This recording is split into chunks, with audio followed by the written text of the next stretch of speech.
Hello everyone, welcome back to the channel. It's been a long time since the 26th of March for our last rail tour. I am currently in the Isle of Man. I'm going home today back to Liverpool, but we are just waiting for the 11:05 from Port Erin, and here it is now, and it is, I think it's a green locomotive.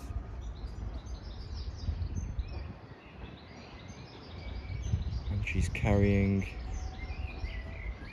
4 coaches, I believe. So this video will be the train arriving, and there'll be a second video of the train running round its service.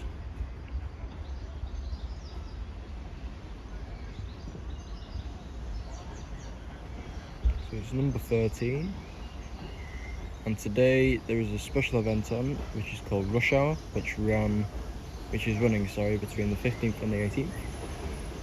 So here it is now, guys. Enjoy.